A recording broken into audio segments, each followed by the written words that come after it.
नमस्कार, एक बार फिर से स्वागत है आपका मेरे यूट्यूब चैनल पर। और आपके साथ मैं हूं मुंशी प्रेमचंद की कहानी राजहट। और राजहट में आज हम पढ़ेंगे। दशहरे का दिन था। अचलगढ़ में उत्सव की तैयारियां हो रही थी। दरबार आम में राज्य के मंत्रियों के स्थान पर अप्सराएं शोभनाएं थी। धर्मशालाओं और सरायों में घोड़े हिनहिना रहे थे। रियासत के नौकर क्या छोटे क्या बड़े रसद पहुंचाने के बहाने से दरबार आम में जमे रहते थे। किसी तरह हटाए न हटते। दरबार खास में पंडित और पुजारी महंत लोग आसन जमाए पाठ करते हुए नजर आते थे।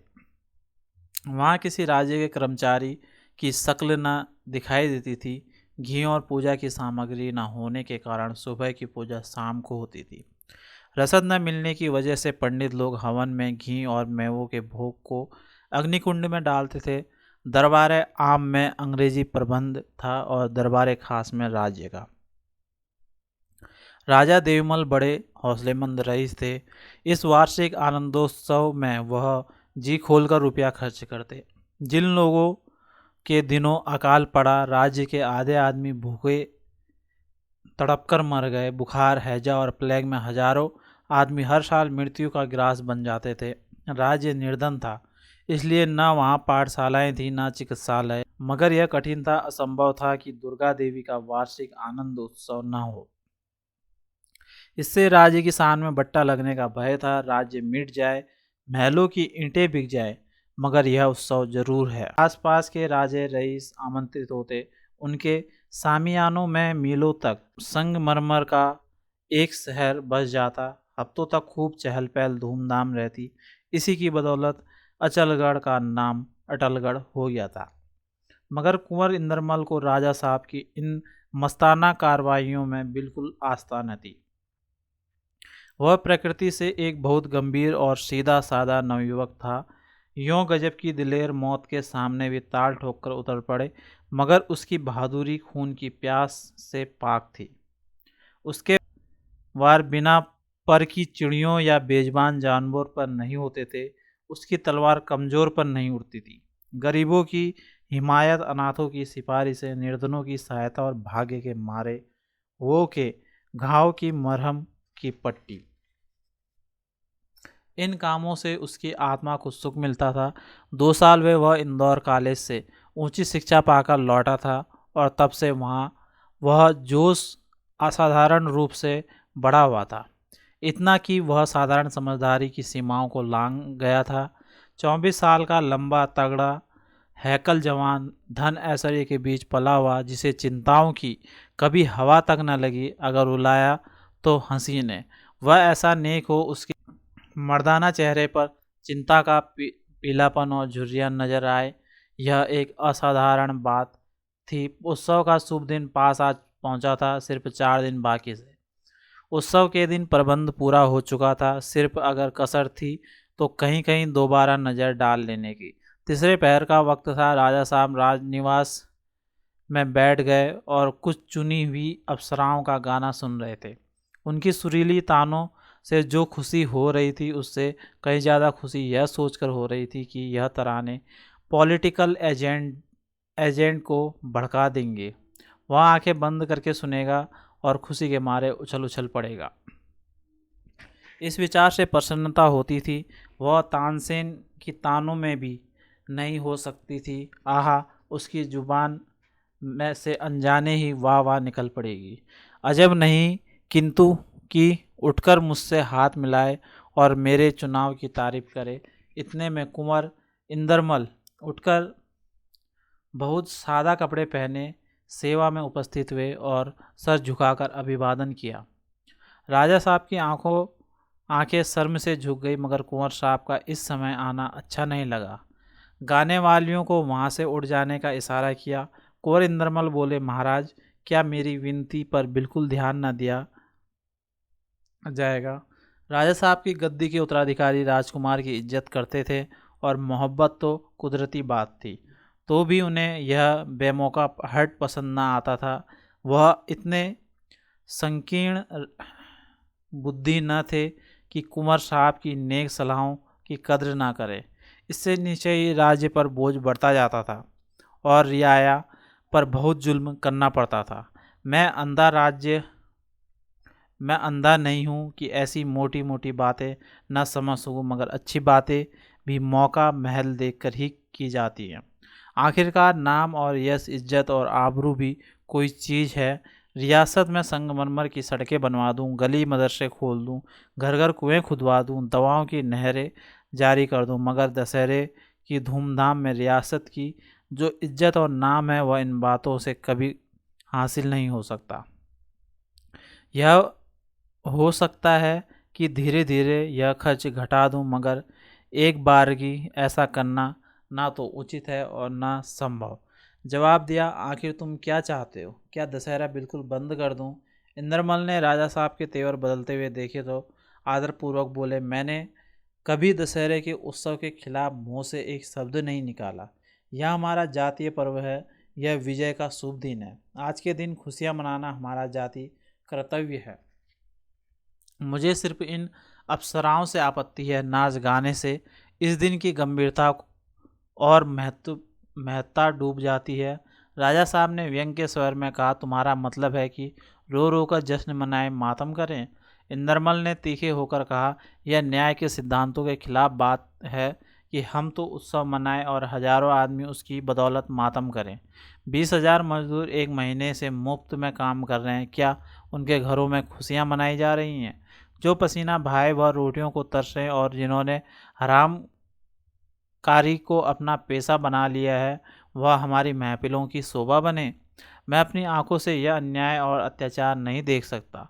मैं इस पाप कर्म में योगदान नहीं दे सकता। इससे तो यही अच्छा है कि मुंह छुपाकर कहीं निकल जाऊं। ऐसे राज में रहना मैं अपने उसूलों के खिलाफ और शर्मनाक समझता हूँ। इंद्रमल ने तेज में यह घृष्टतापूर्ण बातें की, मगर पिता के प्रेम को जगाने की कोशिश ने राजहट के सोए हुए काले देव को जगा दिया।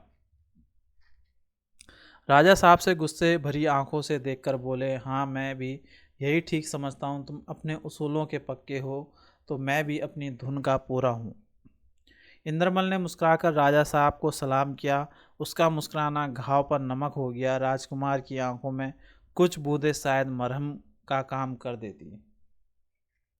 राजकुमार ने इधर पीठ फेरी, उधर राजा साहब ने फिर अप्सराओं को बुलाया और फिर चित्त को प्रफुल्लित करने वाले गानों की आवाज़ें गूंजने लगी। उनके संगीत प्रेम की नदी कभी इतने जोर शोर से न उमड़ी थी। वाह वाह की बाढ़ आई हुई थी। तालियों का शोर मचा हुआ था और सुर की किश्ती उस पुरशोर दरिया में हिडौले की तरह झूल रही थी। यहाँ तो नाच गाने का हंगामा गर्म था और रानीवास में रोने पीटने का। रानी भानुकुंवर दुर्गा की पूजा करके लौट रही थी कि एक लौंडी ने आकर यह मर्मांतक समाचार दिया कि आरती का थाल जमीन पर पटक दिया। वह एक हफ्ते से दुर्गा का व्रत रखती थी, मृगशाले पर सोती और दूध का आहार करती थी।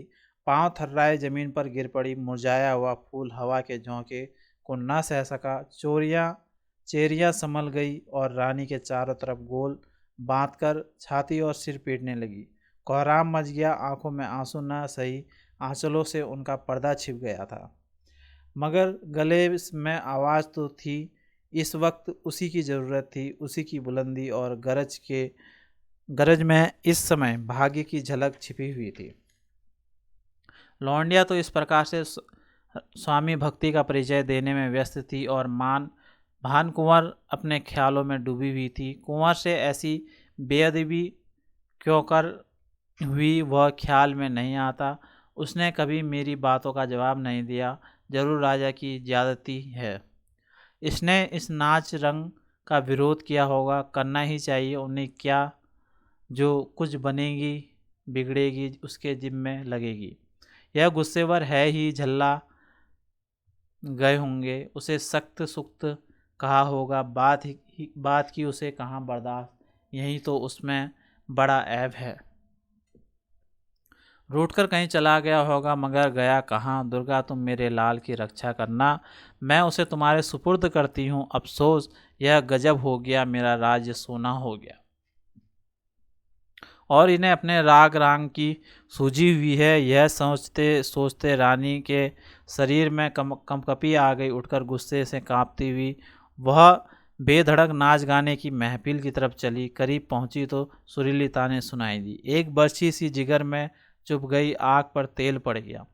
रानी को देखते ही गाने वालियों ने में एक हलचल सी मच गई। कोई किसी कोने में जा छिपे, कोई गिरती पड़ती दरवाजे की तरफ भागी। राजा साहब ने रानी की तरफ घूरकर देखा। भयानक गुस्से का शोला सामने दहक रहा था। उनकी त्योरियों पर भी बिल पड़ गया। खून बरसाती हुई आंखें आपस में मिली।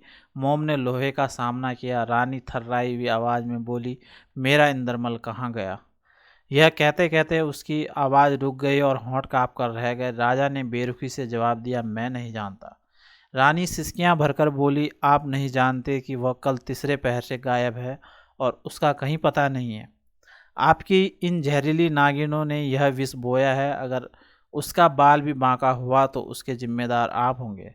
राजा ने तुष्टि से कहा, वह बड़ा घमंडी है और बिन कहा हो गया। मैं उसका मुंह नहीं देखना चाहता। रानी कुचले हुए सांप की तरह ऐंठ कर बोली, राजा तुम्हारी जुबान से यह बातें निकल रही हैं। हाय मेरी लो, मेरी आंखों की पुतली, मेरे जिगर का टुकड़ा, मेरा सब कुछ यह अलोप हो जाए और इस बेहरम का दिल जरा भी न पसीजे।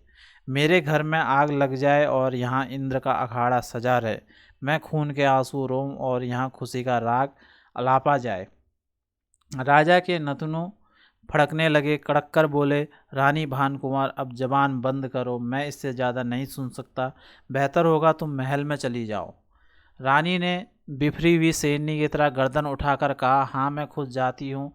मैं हुजूर के ऐश में विघ्न नहीं डालना चाहती, मगर आपको इसका भुगतान करना पड़ेगा। अचलगढ़ में या तो भानकुंवर रहेगी या आपकी जहरीली विषैली परियां। राजा पर इस धमकी का कोई असर न हुआ। गैंडे की ढाल पर कच्चे लोहे का असर क्या हो सकता था। जी मैं आया कि साफ साफ कह दे, भानकुंवर चाहे रहे या ना रहे, यह परियां जरूर रहेंगी। लेकिन अपने को रोककर बोले, तुमको अख्तियार है, जो ठीक समझो वह करो। रानी कुछ कदम चलकर फिर लौटी और बोली, त्रियाहट रहेगी या राजहट? राजा ने निष्काम स्वर में उत्तर दिया, इस वक्त तो राजहट ही रहेगी।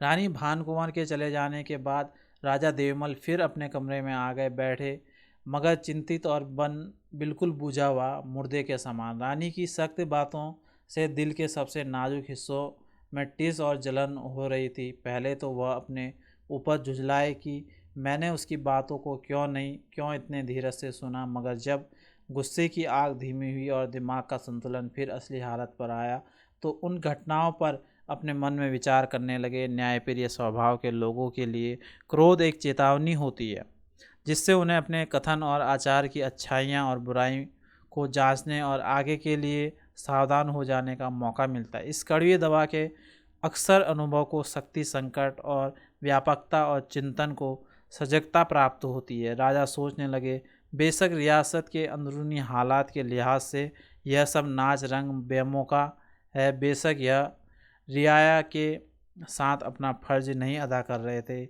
वह इन खर्चों और इस नैतिक धब्बे को मिटाने के लिए तैयार थे, मगर इस तरह की नुक्ताचीनी करने वाली आंखें उसमें कुछ और मतलब न निकाल सकें। रियासत की शान कायम रहे, इतना इंद्रमल से उन्होंने साफ कह दिया था कि अगर इतने पर भी अपनी जीत से बाज नहीं आता तो उसकी ढिठाई है। हर एक मुमकिन पहलू से गौर करने पर राजा साहब के इस फैसले में जरा भी फेरफार न हुआ। कुंवर का यूं गायब हो जाना जरूर चिंता की बात है और रियासत के लिए उसके खतरनाक नतीजे हो सकते हैं, मगर वह अपने आप को इन नतीजों की जिम्मेदारियों से बिल्कुल बरी समझते थे। वह यह मानते थे कि इंद्रमल के चले जाने के बाद उनका यह महफिल जमाना बेमौका और दूसरों को भड़काने वाला था, मगर इसका कुंवर के आखिरी फैसले पर क्या असर पड़ सकता है। कुंवर ऐसा ना तजुर्बेकार और बुज़दिल तो नहीं कि आत्महत्या कर ले। हाँ, वह 2-4 दिन इधर उधर आवारा घूमेगा और अगर ईश्वर ने कुछ भी विवेक उसे दिया तो वह दुखी और लज्जित होकर जरूर चला आएगा। मैं खुद उसे ढूंढ निकालूंगा। वह ऐसा कठोर नहीं है कि अपने बूढ़े बाप को मजबूरी पर कुछ भी ध्यान ना दे।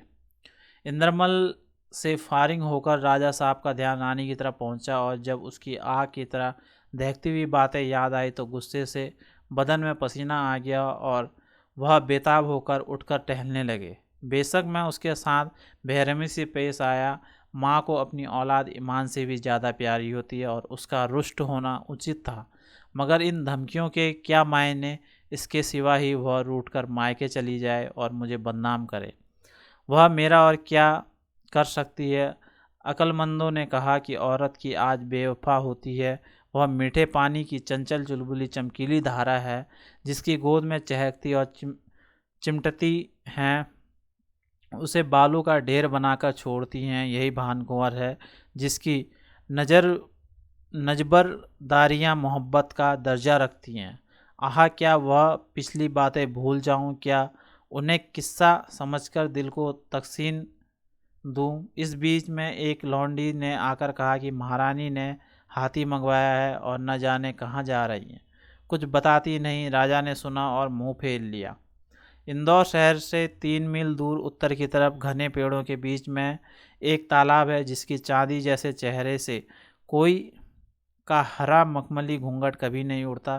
कहते हैं किसी ज़माने में उसके चारों तरफ पक्के घाट बने हुए थे, मगर इस वक्त तो सिर्फ यह अनुश्रुति बाकी थी, जो कि इस दुनिया में अक्सर ईंट पत्थर की यादगारी से ज़्यादा टिकाऊ हुआ करती है। तालाब के पूरब में एक पुराना मंदिर था। उसमें शिवजी की राख की धुनी रमाए खामोश बैठे हुए थे आबाबीले और जंगली कबूतर। उन्हें अपनी मीठी बोलियां सुनाया करते, मगर उस वीराने में भी उनके भक्तों की कमी ना थी। मंदिर के अंदर भरा हुआ पानी और बाहर बदबूदार कीचड़ इस भक्ति के प्रमाण थे। वह मुसाफिर जो इस तालाब में नहाता, उसके एक लोटे पानी से अपने ईश्वर की प्यास बुझाता था। शिव जी खाते कुछ न थे, मगर पानी बहुत पीते थे। उनकी न बुझने वाली प्यास कभी न बुझती थी। तीसरे पहर का वक्त था। कुआर की धूप तेज थी। कुंवर इंद्रमल अपने हवा की चाल वाले घोड़े पर सवार इंदौर की तरफ से आए और एक पेड़ की छाया में ठहर गए। वह बहुत उदास थे। उन्होंने घोड़े को पीछे पेड़ से बांध दिया और खुद जान के ऊपर डालने वाला कपड़ा बिछाकर लेटे रहे। उन्हें अचलगढ़ से निकले आज तीसरा दिन है, मगर चिंताओं ने पलक नहीं झपकने दी। रानी भानकुंवर उसके दिल से एक पल के लिए भी दूर ना होती थी। इस वक्त ठंडी हवा लगी तो नींद आ गई।